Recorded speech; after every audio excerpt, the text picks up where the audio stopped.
So welcome everybody today. Can you hear me okay? At the back? Yeah, great, that's great. So this is all about technical education. This is the final breakout session of the day. I hope you've been enjoying it so far today. And one of the nice things that I've heard today in the different sessions is technical education keeps popping up. It's highly relevant. And I'm really pleased that we've got this session today on technical education. And we've got a great panel here with a wide range of expertise to answer all your questions and give us excellent presentations today. The format of today will be 10-minute presentations from each of our speakers. But why am I here, standing up here chairing this part of it? I've got a passion for technical education. I think it's really important. In the past, I've managed teams of scientists and technicians, and the apprentices have formed a really important part of that talent management within the team, bringing in that diversity, new expertise and new skills to the team. And technical education has made that happen. And with the technical education reforms, I've also been fortunate to be involved with the design of some of the apprenticeship standards with some of you in the audience today in terms of that, with employers working with providers, professional bodies, Department of Education and the Institute for Apprenticeships and Technical Education, all coming together and working on things. So I've also been involved with the T-levels as well, involved with the designing of the outline content, and it's been great. And I've also been involved with promoting the benefits of apprenticeships as well. And I've also been looking, within part of it is also looking at how the information that you can gather and the expertise, the skills and the knowledge can actually form part of professional registration as well, with the Science Council as well in that. So it's been great over the time period. So the speakers today will be considering the current context, what efforts are currently underway, and how well they are working in relation to technical education meeting the science, workforce and skills needs. So the three speakers today is Sam. So Sam is a civil servant with over 20 years experience. His early career in the Department for Work and Pensions includes working as part of the Permanent Secretary's private office as a liaison point with select committees as well as various operational leadership roles. Since moving to IFATE, Sam developed the organisation's first 3-year strategic plan and 2 annual business plans before then leading the design of a new approach to making apprenticeship funding band recommendations. His current role heads up the IFATE Policy and Strategy Function and Priority Project Unit. So welcome, Sam. Our second speaker is Kerry-Ann, who is the National Head of Technical Education at the Education Training Foundation. And Kerry-Ann has worked in the FE sector for over 28 years and has extensive experience for further and higher education, academic and technical vocational curricula. Her role is responsible for the design, development and delivery of significant programmes of support for providers including technical teacher recruitment and development, T-level and apprenticeship workforce development programmes. And our final speaker for today, Daniel. Welcome, Daniel. Daniel Sanford-Smith is a Director of Education Programmes at the Gatsby Charitable Foundation. He started his professional career as a physics teacher before moving to the Association for Science Education and then the Institute of Physics. In his role at Gatsby, he leads the Foundation's work on apprenticeships and has been working with the Science Council on technician registration. He's also supporting work to ensure that technical education can equip individuals with the skills required for emerging technologies and supporting colleges to play a greater role in supporting innovation. So welcome all our speakers today. So we can just thank you very much. So welcome, Sam, if you'd like to do the first presentation. Thank you very much, Hilary. I'm going to set a precedent here and sit to do this. So, okay, so thank you very much for inviting me along today. So I'm Sam Callier. I'm the Deputy Director for Policy and New Concepts at the Institute for Apprenticeships and Technical Education. So to answer the exam question, I think there are 4 key things which are really important to ensure that technical education can meet current and future workforce needs. Firstly, the products, those technical education products and apprenticeships deliver the skills requirements that employers want. It seems an obvious thing, but it's a vital thing. Secondly, that those products, those technical education products, are accessible to a range of audiences. We can't just see learners as a homogenous group. They're in different places in their lives, in different places in their careers, so they have to be accessible to a range of different people in different circumstances. Thirdly, it's got to be clear both to employers and to learners where those products lead and what they're going to do for those individuals. So what are the outcomes of having done that? And lastly, and one of the most important things to focus on for those future workforce needs are that they're not static. So there's a way that they evolve, that they can change over time. They're agile to the changing needs of the economy and skills requirements. So on the first point about that those products meet skills requirements, iFate exists to make sure that happens. We were established in 2017, and we were established to work with employers to define the knowledge, the skills and behaviours of occupations, which could then form the basis of technical education. So we have now over 680 occupational standards available for delivery as apprenticeships. Those standards, which we're really proud of, that they give a fantastic basis for that technical education programme.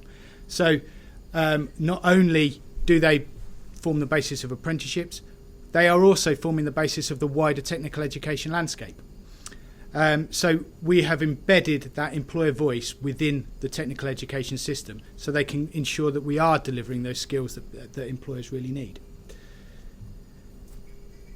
The second point was that we have products which meet people's needs in different places. So an apprenticeship is a brilliant thing, but it's not the right thing for everybody wherever they are in their career. People may need to. I think the statistic is something like 75% of 2030's workforce are already in the workforce. So we can't just see people coming into the workforce as the way in which we change and evolve our skills needs. We need to do so in a way that works with those already in work, those who have complicated lives. So we have to design a system that has the right kind of products that meets people's needs in different circumstances. So an apprenticeship is, as I say, is a great product, but we also need smaller things. We need technical qualifications which people can do in different scenarios, in different environments. We need top-ups where people have already got competence that meets a new need, that meets a new skill requirement or a new technology. We need agile things that might deliver to local requirements that meet a specific skills requirement in a local area. And we also need the ability for employers to then buy stuff which they can go to a local college and say, hey, I've got this really important need that I need now. And so there is still the ability to do things which have agility and can meet needs which come out from left field. So those occupational standards we are using to form the basis of all of that publicly funded stuff. But there is a wider need for technical education around that's even more agile. The third point I mentioned was that we need to be clear as to what products do for an individual and for an employer. For those who haven't had the opportunity, you should really have a look at our occupational maps on our website. We're really proud here of the work that we've done to plot the way in which different occupations work, those technical products and how they interact, and importantly how they then progress to other things. So having gained an apprenticeship or having gained a technical qualification, where does that lead you? What can that lead in terms of your career, in terms of further learning? Our occupational maps provide the opportunity to look at that in the context of different occupations. So you can look at okay, this is my role now. If I was to do this technical qualification, it could lead me to here. If I was to, I've done this apprenticeship, it could lead me through to this additional technical qualification. These things, our occupational maps are a really helpful way of looking at that, and the API for those is freely available. So we are keen for that to then form the basis of all of that careers advice and guidance around technical education, because we've based that, as I come back to again, on the needs of employers. So the last point that I mentioned was that they need to be able to keep pace with change. So our occupational standards are great. They define knowledge, skills and behaviours at a point, but we need to make sure that they evolve, that they continue to be at the forefront of skills requirements. It's no good us delivering what employers needed 2, 4, 6, 8 years ago. We need to be able to have a system that's reactive enough to be at the forefront of skills requirements for the good and the betterment of the economy as a whole. So we're working to build a community around technical education, which will help us first foresight, then validate and then input into our products those emerging skills requirements which fall out of new technologies or new needs. We need to work with those who are at the forefront of understanding technological advance. We need to work with organisations like ETF to make sure we're building the capability to be able to deliver technical education. And then we also need ourselves to build those things into the products that we're responsible for. We see this as being a kind of three-step process to getting it right. So first of all, we need to understand what they are, and we need to test that these things exist, that these things are worth our public investment. So there is ways that we can be responsive in the short term through products such as the Skills Bootcamp, for example, which is a short up to 3-month type course, which can be stood up very quickly to meet specific skills needs. We can then test the validity of those skills requirements. We can test whether those things are the kind of things that we need to build into the sort of scaffolding of the rest of the technical education system.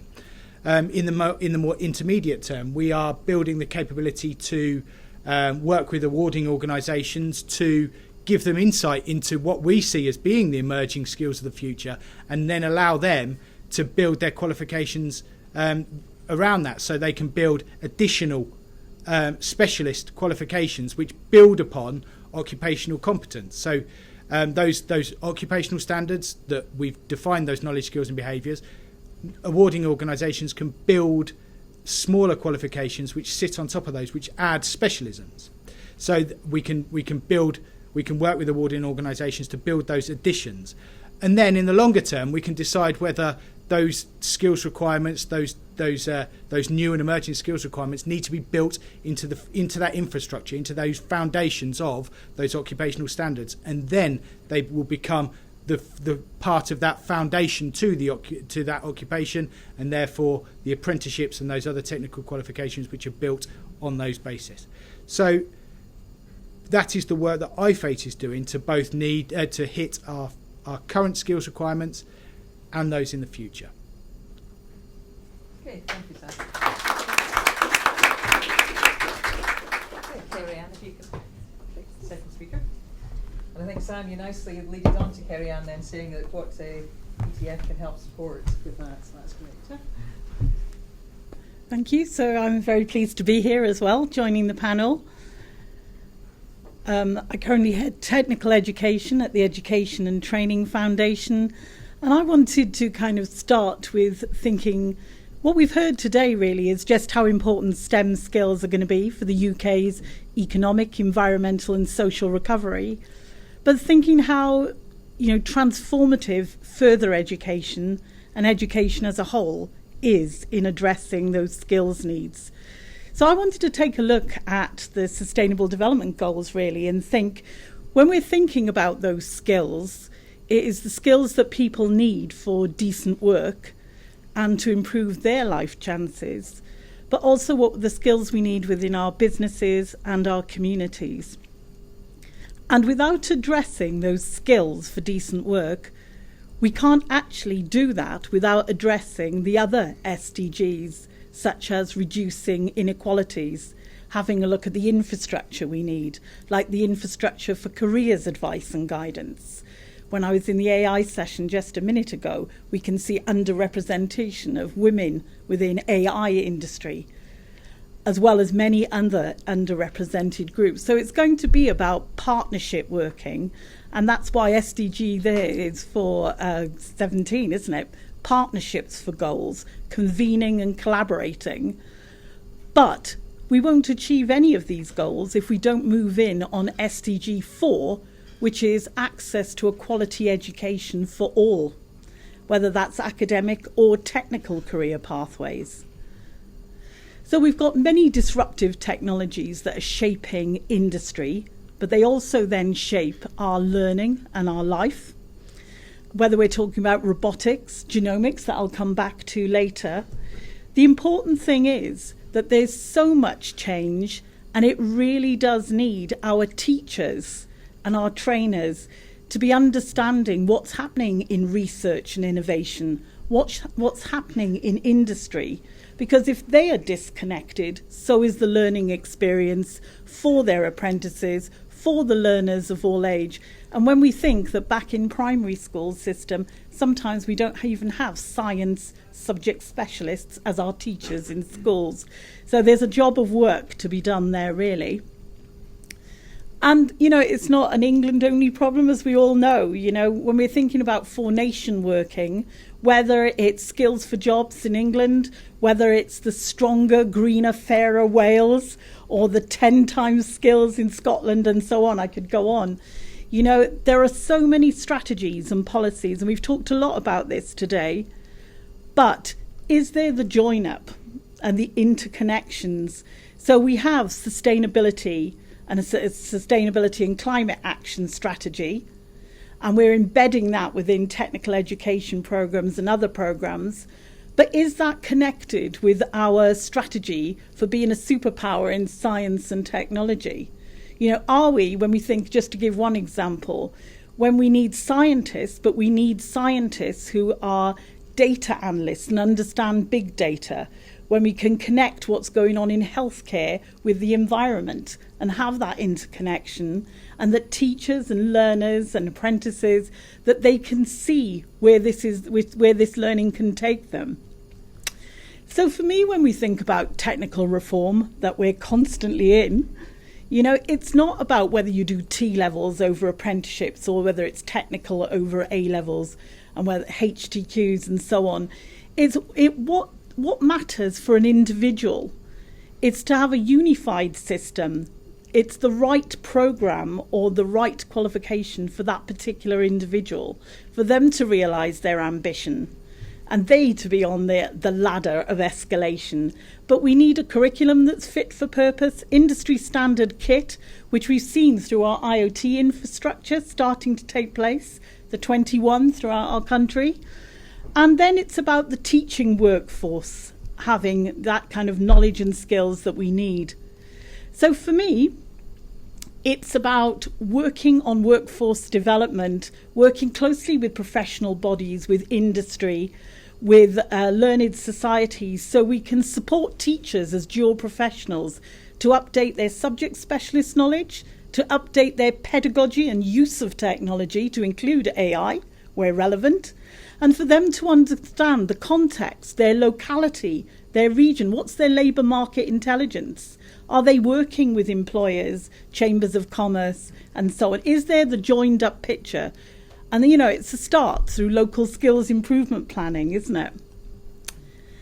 Now, as an organisation, we have the professional standards for the sector, developed by the sector for the sector in terms of teachers and leaders. And I just wanted to share this because one of the things is always about review and reflection. But Standard 8 is, are you a member of a professional body?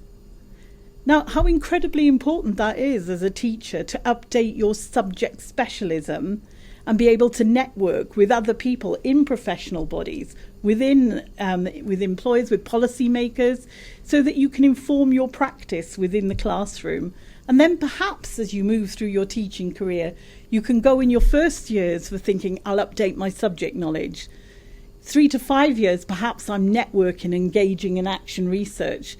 And then as I become more advanced, I'm coaching and mentoring other people.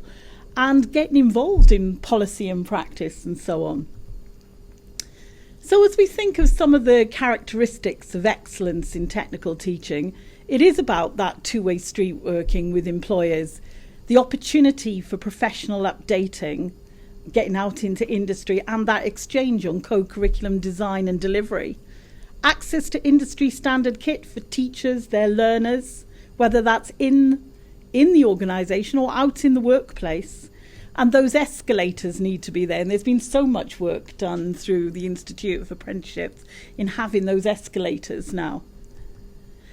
But some other ingredients, that we see coming from World Skills report with NCFE really more recently, has been, we've heard it today, not just about the technical skills, but the importance of developing transferable employability skills, the resilience, the problem solving, the ability to communicate. And that, again, is where professional body and membership can be so useful to level 3 learners. They start their professional journey. And I heard that so loudly in the Apprentice Conference in Nottingham. So, for ETF, where we are, we're supporting leaders, managers, teachers, employers, endpoint assessors to really deliver excellence in technical teaching and training. And through just my last couple of slides, just to signpost, whether it's about T-level professional development, it's what we do for leaders and governors, what we do for subject specialist teachers in terms of pedagogy and practice, but also getting down to the subject specialism. And perhaps, again, that's where we can work with professional organisations, professional bodies, to think we need more of the subject matter CPD and expertise coming in within our workforce development. And then there's been the opportunity for industry insights and action research. So, for example, and I want to do a big shout out for Wellcome and Sanger Institute here, they've worked with us to be able to offer teachers industry placements at Wellcome Trust, so they're seeing cutting edge technology. This is a teacher, Alison Ackroyd at Mid Kent College, who's been out on those placements. That was the start of it. Now she's co-created, designed and developed and is working with the Gatsby Foundation to do leading genomics courses available on FutureLearn for other teachers. So I'd like to say, and that's the way to do it, So a big shout out to them.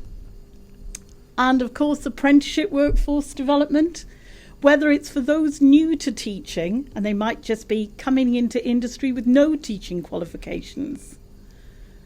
It could be people who want to improve their practice, or their managers for curriculum design, or their leaders, or their employers working in partnership. There is support for everybody. It's all age, all level, all sector. So for once, it's not further education separate from higher education, from schools and so on. It's systems level working that we need to see more of. And I'll end on saying that really for me, it's around a collaborative technical education system. And that's why I'm so pleased the Science Council is convening this today, because it needs this kind of collaboration. Thank you.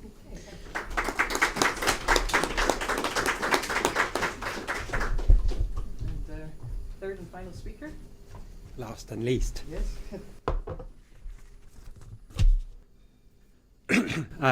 So I think I misread the brief a bit, as usual. So this isn't quite what it's supposed to be. I'm sorry about that. Really, I was thinking, I wonder if AI could rewrite a presentation so you're practically last speaker of the day. People have said what you're going to say. You don't want to hear it again, but I'm afraid you're going to hear some of it again. I'm going to try and go through the bits I think you've heard quickly. It will be probably too quick in places, but you can ask me about it afterwards. And I want to make my starting point this slide. And there are two reasons for that. One, if you know who Gatsby is, then you can spend your time not listening to me for a second and trying to work out which one of those is my son. If you don't know who Gatsby is David Sainsbury's charity. He's really interested in technicians in particular. So we've been really focused on technical education and careers, and that's kind of what we do. We're a very small team. We're very lucky because he gives us a lot of money. This is driven by money, not people, I should say, what we do. And this award was given to the 100 technicians who contributed to make the Technician Gallery at the Science Museum and the Careers Interactive that sits behind it. If you've not been to Science Museum in I think I can say a few years, then do go. It's an amazing gallery, and the careers initiative behind it really highlights actually that the things that technicians do are not the things that we quite often have in our minds. And I'm now going to go back historically to a kind of a view about what we think technicians are, because I've wanted to use this picture for years, and this seemed like a bit of an excuse. You can see it's kind of old. My comms team will kill me if they ever see this presentation. They're not going to. This slide is, I partly like it because it put the technicians at the centre of it. When we talk about technicians, we quite often go scientists, engineers and technicians. They're always the and. This puts them at the middle, at the interface between abstract ideas and reality, or I like to think of it as they're the ones who make sense of what scientists are doing and enable them to do things. And I think that's really powerful and actually worth thinking about in terms of where AI is going, because some of the stuff on the left is probably more automatable than some of the stuff in terms of, I'm thinking more in terms of generalizable AI rather than automation, as it were, than some of the stuff on the right.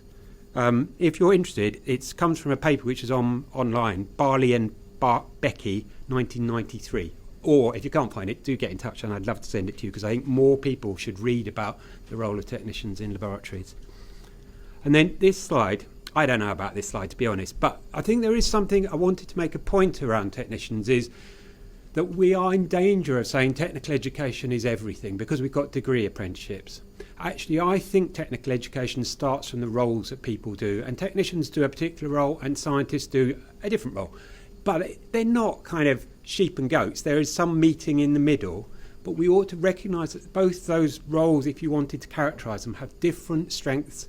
They do slightly different things. And I think what's interesting here is I think contextualised scientific information is going to be much harder for AI to deal with than the formal, essentially procedural scientific information that actually you can find online quite quickly, and AI will be able to start dealing with quite quickly. Do feel free to disagree, because I am right at the boundaries of whether I know anything about AI or not on that.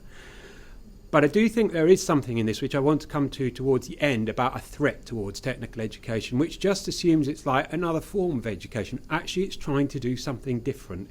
It's not just a different way to get to the same place. It is getting you to do something that is different to doing a physics GCSE or a physics A-level. And if we're not careful in this mush, we can end up not making anyone, the individual, the employer, happy. My notes are rubbish. I never work out how to do proper notes on these things. Right. So one of the other points in this is actually just to think quite hard about, we have a tendency to look inwards on this, right? So our need for technicians, I did start off with loads of data. You had a lucky escape. I took all the data out and put it at the end in case anyone asked any questions on data. But I did want to keep this one in because in some ways, I think we want to be more like Germany. At the moment, we are a service economy, and if you look, you can see that services and sales workers, which I haven't highlighted, we've got more people working in those occupations than Germany does. We've got fewer people working in manufacturing, and if you start to push manufacturing, you can see that you kind of flip things. So at the moment, we've got 26% professionals, 26% working in professional roles. Those are broadly graduate roles, whereas Germany has 18%. Really interesting to look at the managers as well if you've got time. And then you look at the technician roles and it flips in Germany, where they've got 23% to our 12%, and again in craft and related skills where you'll also find technician roles, they've got 12 to our 8%. Now, one of the questions is, does their economy reflect their labour market, or does their labour market reflect their economy? If we're not training enough technicians, does that mean we can never become a manufacturing superpower? Or is it just because they're a manufacturing superpower they've shifted? It is worth thinking about, because we do have a tendency to assume things will always be the way they have been, but they're not the same in other countries, so they obviously don't have to be, I don't think. Oh no, where did that bloody transitions, I don't know. This point was made a bit this morning actually. I do think we are a bit over-focused on the capital R. There are lots of things we say like STEM. I'm never quite sure what people mean by the M when we talk about STEM, because everyone in science, everyone in engineering, everyone in technology is using M. So it doesn't quite feel right there.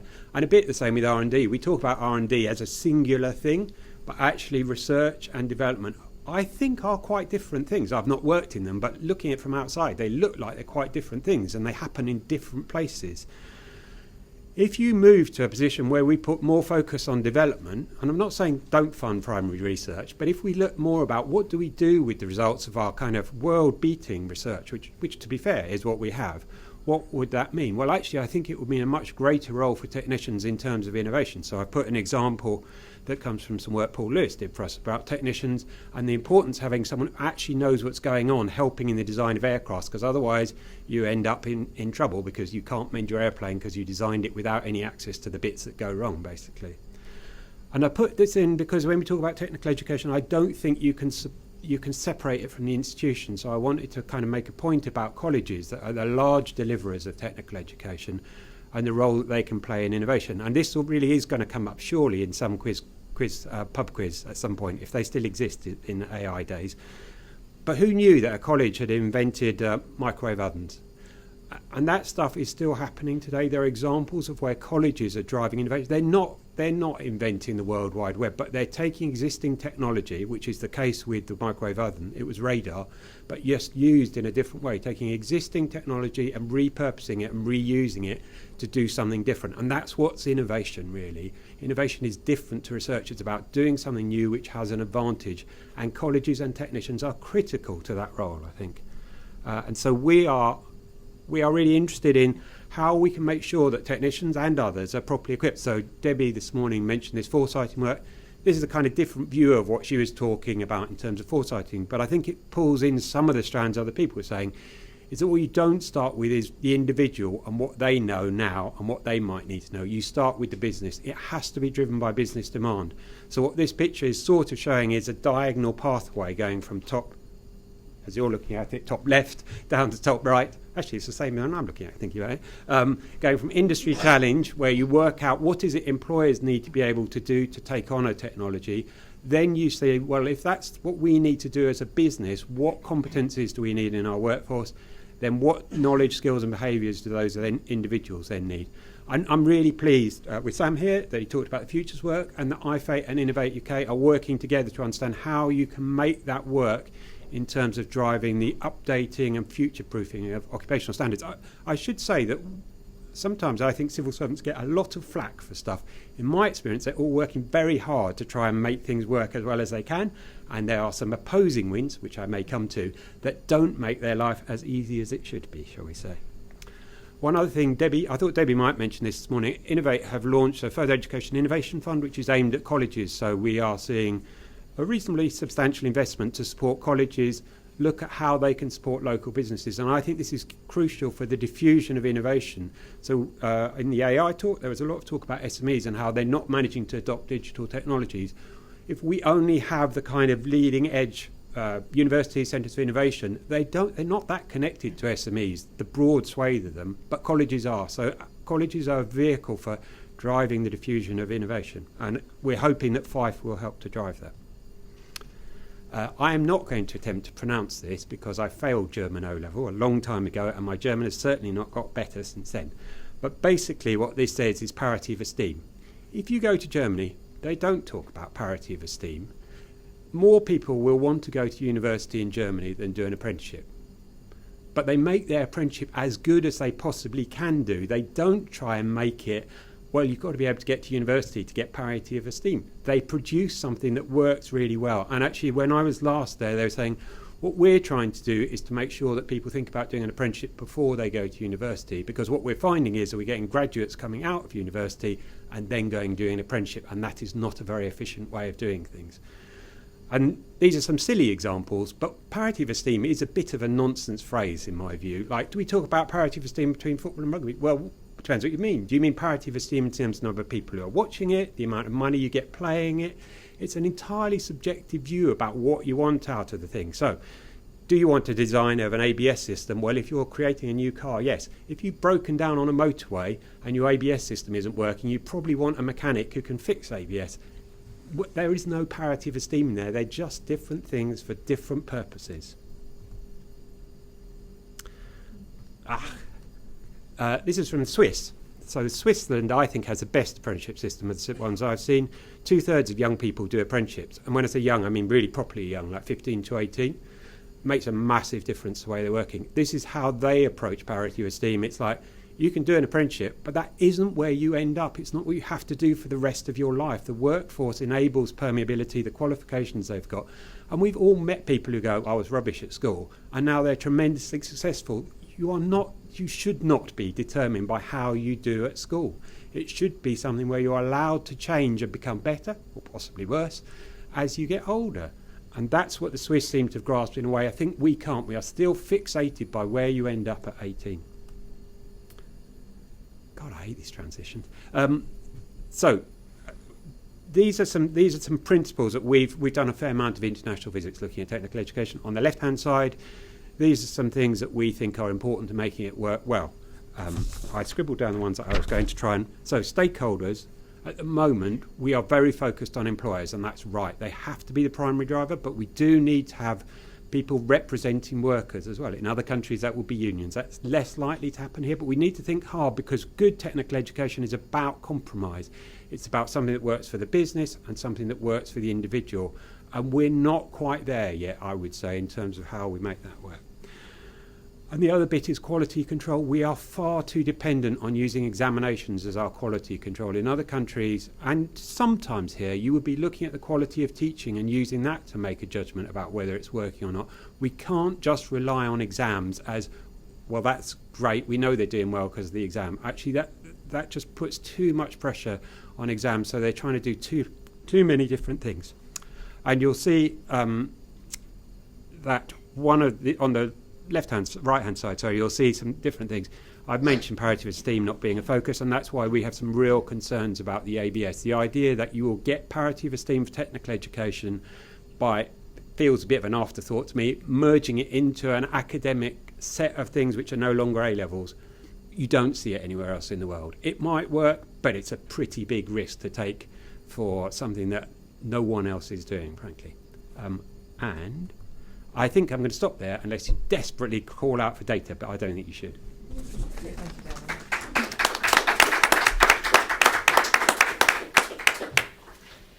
So thank you, that was great. It was three very different perspectives. And I think, Daniel, you did cover the brief there, in terms of what we're looking for with technical education.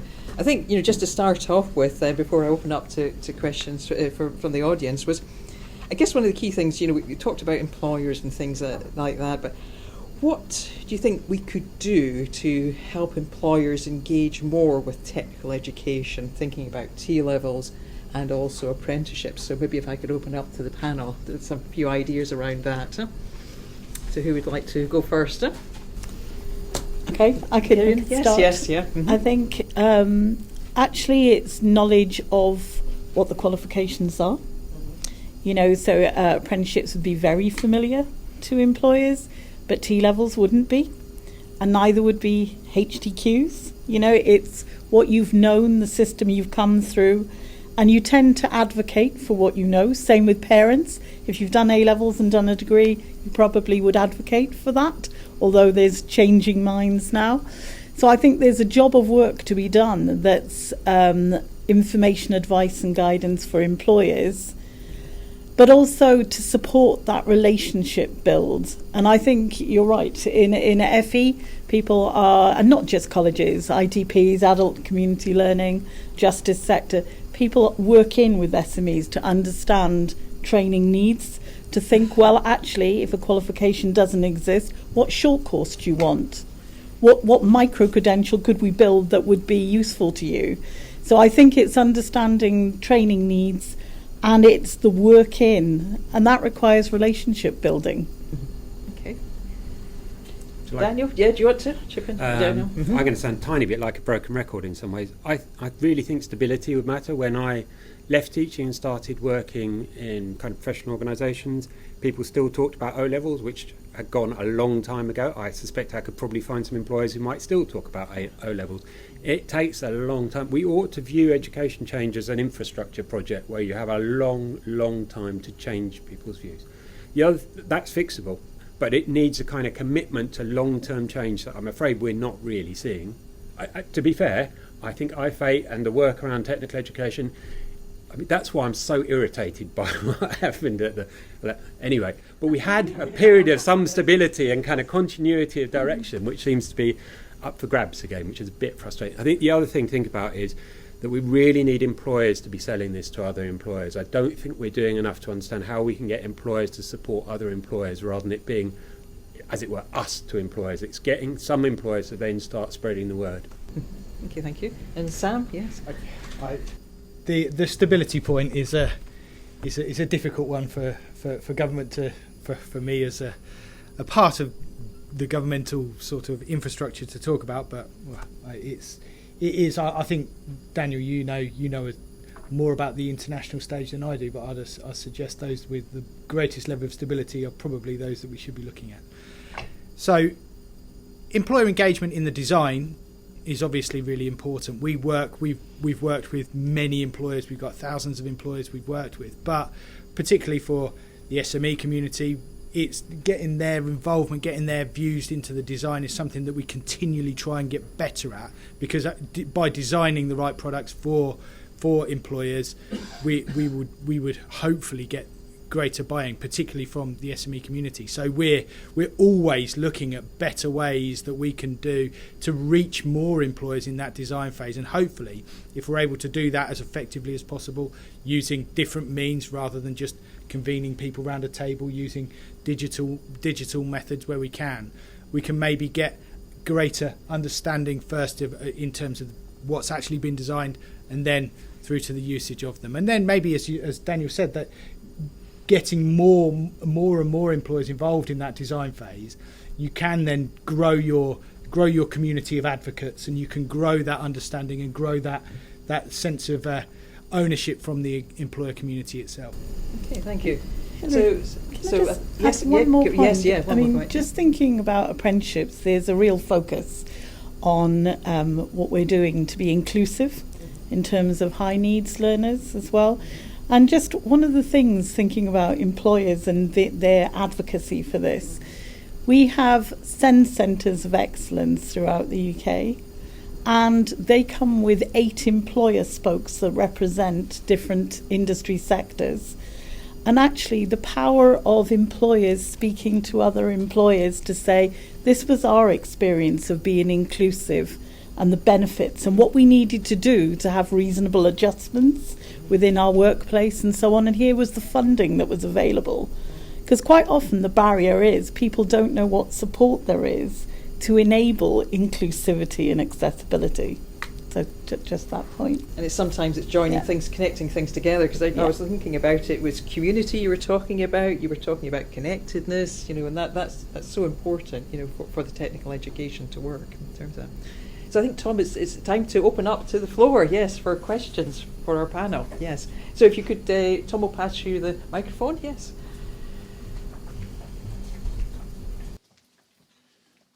Thank you.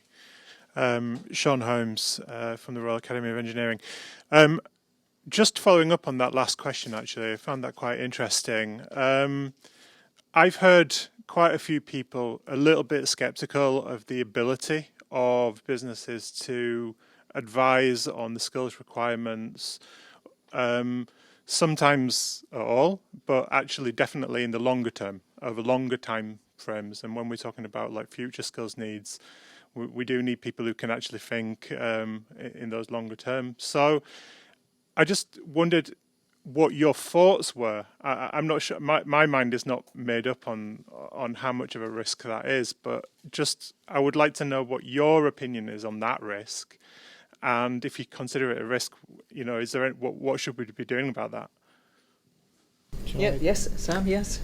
I think it's a great question, and I think if we just rely on employers telling us what they need, we run the risk of focusing on the immediate. So there's something for organisations like ourselves in IFATE, Innovate UK, others, to support employers and to support the employer community to look past the horizon and look to try and understand that. And we're as I kind of mentioned, we're trying to build that capability, that community of understanding, of foresighting, to be able to do that effectively, and then validate that with employers to say, okay, we understand that this is coming over the hill. We understand that this is something we need to be aware of. Is it something you know about? Is it something that you can see coming 5 years down the line? Is it something, and at what point should we be looking to meet your skills needs to have that? So at what point do we build the capability within our teaching community? At what point do we build the core technical education products to be able to deliver that skills requirement. But we have a key role in supporting employers to do that effectively. I think probably what I bring to the table on that is thinking about employers is a big term, isn't it, really? Because to just play an example back to you, thinking about Lincolnshire and electrification of vehicles. Lincoln College, they were working to think, do all their local garages and all the technicians that are within that area, do they understand what's here and what's coming down the line? The answer was no. Neither did schools, neither did all educationalists and so on. So their job of work was to work with their MP, to work with the IMI, Institute of Motor Trade, and just think, okay, how do we explain what's going on in electrification, foresighting, but what's the current research and where are we now? And actually in 2 years, there's been a huge leap and jump in what is going on, you know, with the IoT working in and that whole collaboration. But it started with those garages thinking it's not for them and it's something coming down the line. And that was 2 years ago. To now, it's business, it's BAU. Daniel? I think sort of following on from Kerry-Ann's point, actually, I think you need to, employers are, you can't, I like to think of them as a wave. I don't know if this is really right, but there are some people at the front of the wave, which I should know the name of, but I don't know what it's called. And then you've got a big crest that will follow when everyone starts adopting. So I think it's a mistake to try and predict what's going to happen before the beginning of the wave, because we just don't know that. But we know some employers are already using technology and can talk about what sorts of skills that's going to involve. And that's really where foresighting starts. It starts with the leading edge employers who are able to say that. I think there's still other issues. So I think we can be reasonably confident about what those might look like. I think one of the problems in the UK is we don't know how then to drive a bit more of the demand for those. So one of the classic problems in terms of this country is we're seen as having a lot of low skills equilibria, where actually employers are asking for low skills and that's what they're getting and they're happy because actually their business plan doesn't require higher skills. So we also need to think not just about what skills, but how do we make sure, I think some people used it on slides, actually how are those utilised. I'm going to keep doing international ones because it's always a good get out, to be honest, using international. When we were in Singapore, I was really interested that the primes in Singapore, they get their supply chain together and they say, right, we're investing in this. If you want to stay in our supply chain, you need to start investing in this, and that means you'll need these skills. And we somehow need to find some levers to help smaller firms invest in the technology that they're going to need, but also in those skills. And government has a role, obviously, in facilitating that. But we need better mechanisms for driving demand, not just understanding the supply, I think. And if I can just sort of comment on, sort of personally with new technology coming in, we needed chemotricians where I was working. So the technology was there, ready to go, off the shelf, but it took us a year to recruit somebody with the right skills to actually, design all the models and build it and everything. There's now a bioinformatics, apprenticeship and everything, so it's recognised that. But this was in 2014, it was 2013. So I think, and that was in the R&D area, so certainly industry can say, yes, this is what we need, in terms of that to utilise the technology.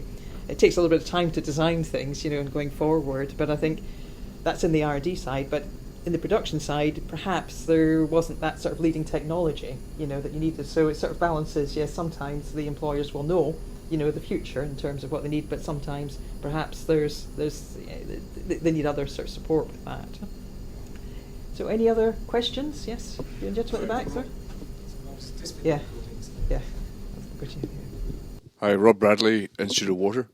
As someone who's comparatively new to this sector, one of the questions which I'm currently framing, and I've got now the opportunity to ask it, is how would you create an accessible map of everything that's out there, including what three of you have just talked about, for someone who's either having to learn how to do this and promote it to their members simply, or, another two scenarios, someone who is a parent or someone who's re-entering the workplace, say after maternity leave, for example?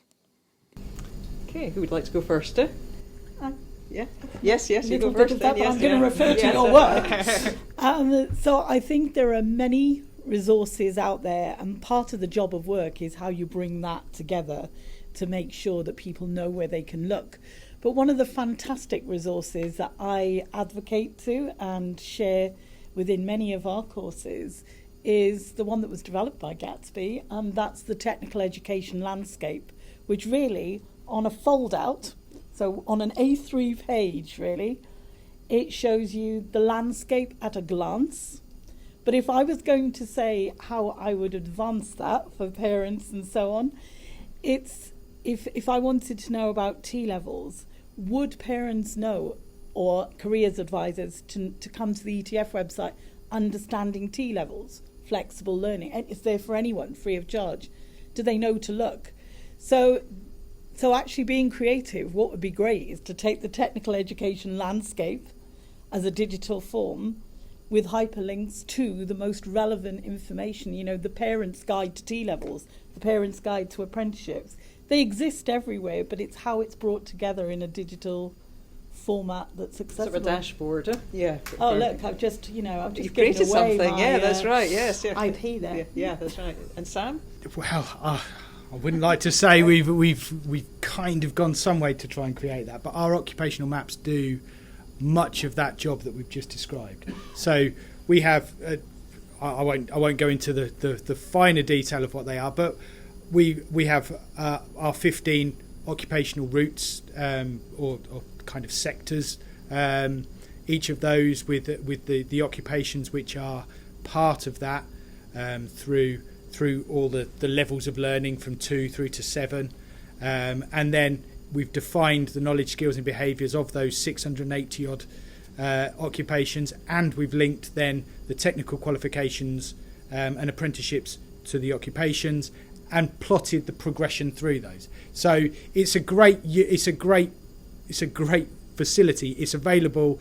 The API to it is available as well. So we are really keen that it's used, because we've developed it essentially with the primary users being employers as the primary audience, trying to develop something which works to all of those different audiences that you alluded to is pretty difficult. But by creating that API, we're hopeful that the data and which underpins it can then be used to power all of those different audience front faces. So if somebody wants to talk to 14 to 16 year olds, they can still use our API to drive their front face. So if you haven't already, have a look at our occupational maps. They're great. So, brief disclaimer, I was shown them by someone else in your organisation about 2-3 weeks ago, but the question was more broad in terms of, I think what's good about those resources, though, because they're not apprenticeship specific.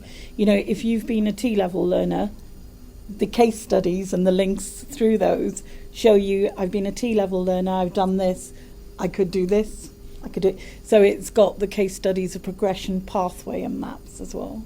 Yeah. And Daniel, do you want to? I'm not. Can I ask what you think is missing? So, what is it that you want that's not on the occupational maps? I think I'd like a clarification. Thanks for batting that straight back at me. So it's not so much what's not on the map, it's how to find the information in the first place. So the volume of information and the learning curve, even though I've been operating as a volunteer in this field for a decade, was still immense in order to understand different levels of registration and how they relate to different levels of technical work and technical education. So it's almost like a refined search engine for... So I worked with some of the professional bodies when we introduced professional registration, and they were, I think I can say that they were slightly struggling to get their heads around technician workforce and who they were and how to talk about them, whether they were professionals or whether they were other. Or I think the only thing, so I've been doing this for 15 years now, I think, and I still get it wrong at times. I think this is really unhelpful. I think the only thing you can do is to do it actually and talk about it to people and try and ask when you're not being clear. And can I just say that I'm really encouraged that you were talking about parents and employers. So I think one of the things I almost wanted to squeeze into the first answer about how do we support employer engagement. I think professional bodies have got a really critical role to play in supporting employers, who are your members, and parents, who are your members. And I think if we can start to think of kind of how you, a bit more probably comms or marketing or something, but actually thinking about how do you get to those people, how do you use the assets you've got, and how do we have some stability? Because that's the other thing. It would be dead easy to do this if you knew you could learn it all and it isn't going to change for 10 years. It's just if it's going to change next year again, it makes it somewhat intimidating to spend a couple of evenings playing around with it. I think just some interesting work that's going on, and just because I've just come out of that AI session, is the Institute of Technology that's kind of Solihull area. They've built a STEM app for thinking about careers. And I think, it's in early stages, but I think what we've had is every organisation shows case studies and career pathways, and, all the professional bodies do a fantastic job, including all your work, Tom, thinking about the apprenticeship career pathways and so on. But actually, it's something that brings that together, and I am really foresighting on the future here.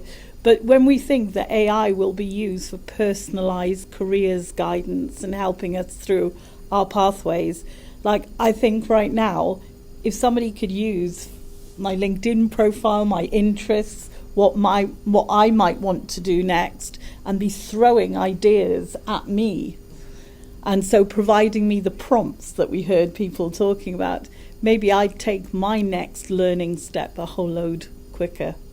Okay, thanks. I think there was a final question here. Yes. Well, I'm going to make it a comment, I think. But, okay. Yeah.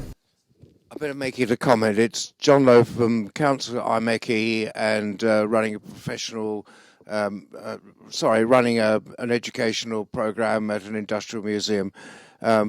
Kerry, it particularly helpful, that comment about careers maps, because as a STEM ambassador, I get asked to career fairs, and your insight in the last few minutes and it is extremely helpful. And the comment is, Daniel's mentioned a lot about the international scheme, and I take the comment about Germany and the cultural difference, the equivalence of academic and vocational careers.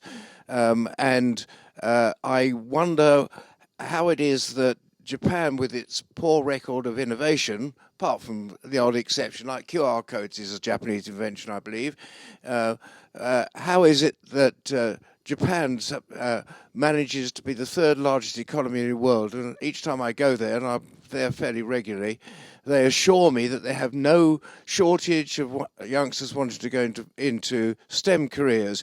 I don't totally believe them, but that's what I keep being assured by professionals. My particular comment to Sam is, Sam, when you're taking these things into account, can I plead that you think United Kingdom and not England?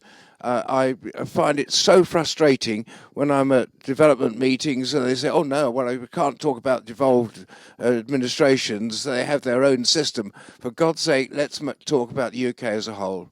Thank you.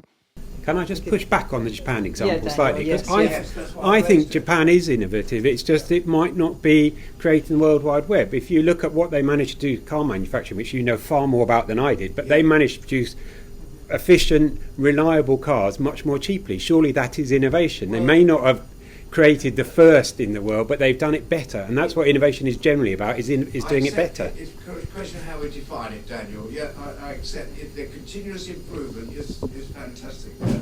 The initial invention isn't necessarily there. Agreed. Okay, yeah, in terms of that, yeah. And Sam, do you want to comment on England? I'm Scottish, so I've got in terms of things. Welsh, yeah. We are. I-FATE is an England-only organisation. Yes. The technical education landscape is a devolved one. So whilst I absolutely agree that we need to make sure that it's cohesive with our partners in Wales and in Scotland, we are only responsible for England in what we design. And I'm pleading to you to make sure that, although I understand your role, that there is liaison with the devolved administrations, and some of your colleagues have less than an awareness of that. Yeah. So we've got time for one final question. Has anybody got a question? Yeah. Okay. Yes, lady in the pink. Hi, Burcu from Welcome Sanger Institute. Lovely to hear actually about the work done by Fran, I think mainly by Fran Gales about educating the teachers, right? So I was very happy to hear that. And I was actually quite happy to hear what you said about international technical education, because I worked actually in the Netherlands for 10 years and I was impressed, very similar to German system, their system, and how technicians, how they are valued there. And I'm really happy now being a technician commitment manager here, having that experience. But I believe the difference between UK and Germany and the Netherlands is the basics of their education system. So the way they actually specialize from very early stages from their education, and then they choose indeed not, they don't need to go to university to have good jobs, well-paid jobs, is really the key. And I think that's what it's missing in UK. Of course, introducing T-levels in and apprentices is great initiatives, and I must say I'm really new to that kind of things. I'm not familiar with whole health education system here, but the early specialization from early stage is the key. So I think that idea of you don't need to go to universities actually to make good life afterwards is really the key. So do you want to quickly comment on that? Because I'm conscious of the time. We need to get back to the main auditorium. It's an observation then. So, Daniel? Very quickly answer, yeah. Just really quickly, actually, one thing that we did go to the Netherlands, and I do think it's great. I prefer the Swiss model, but the thing we saw in the Netherlands that was really interesting is that they use VET for curiosity. I think sometimes vocational education training, I think sometimes we use it as these people are going to follow instructions. So technicians will follow instructions. They do what they're told. Whereas I think what the Netherlands does particularly well is actually some sense of they leave with a curiosity, which is important for keeping learning, but also in terms of driving innovation as well. Yeah. Okay, thanks very much for the very interesting talk.